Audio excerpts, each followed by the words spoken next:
Okay, I'm Henry. Hi, my name is Paige. I'm 16. I'm 16. My childhood was good. I had lots of fun, but it was quite rocky at times. Building up to when my mum was hospitalised, she became very erratic. We didn't really know what was going on. She wasn't herself. It was more like a gradual shift in time, but probably when she first checked into the mental ward, it really clicked, you know. It was just very sudden. We didn't know what was going on. She was dealing with alcoholism at the time too, and just everything just went downhill from there, and she got into the mental ward, and that's all I knew. It was like a blur to me. My impression of her was really wilted by this experience. I was inspired to start the self-esteem team having experienced my own troubles growing up and not having the right information that I could relate to. I don't think I could have done anything. I was pretty powerless, and I wanted to be numb to everything, basically.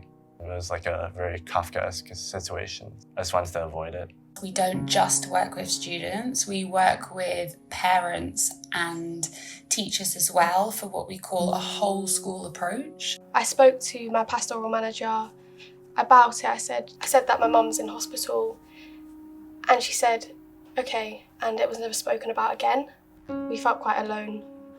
I guess I didn't really see her as like a really strong person. Like she was more human, more flawed to me. My dad, he was always quite frantic, and he didn't really treat the situation well, I don't think. There can often be what's called role reversal.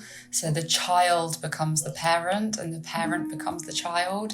And this gives huge responsibility to the young person. So they essentially cut themselves off from friendship circles. Music helped me through it quite a lot, to be honest.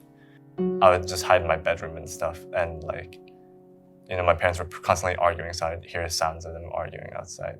I didn't enjoy being at school. I was constantly worrying, and I started to have lots of days off. I'd say I wanted to be in school more, because like I kind of wanted to run away from my home life, and like I wanted to be involved in school affairs more.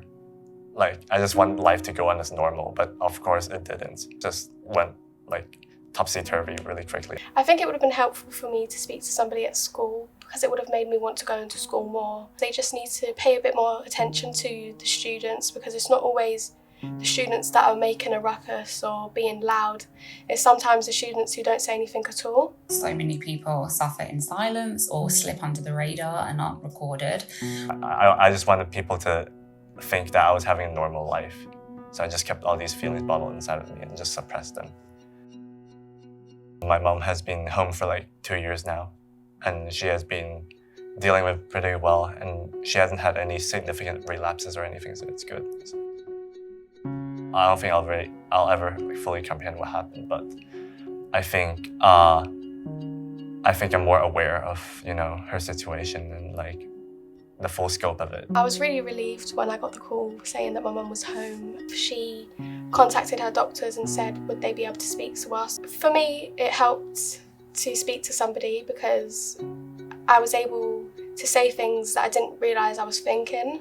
Mental health conditions are a lot more universal, and there will be someone out there who can understand, or someone out there who is going through a similar thing and has perhaps come out the other side or has good advice that might be able to help you. I think it's a good thing I see my mom as more human, although the crisis wouldn't be the best way of teaching that to me, you know. I think my mum's experience has taught me to take a step back and think about myself more, not to be so selfless.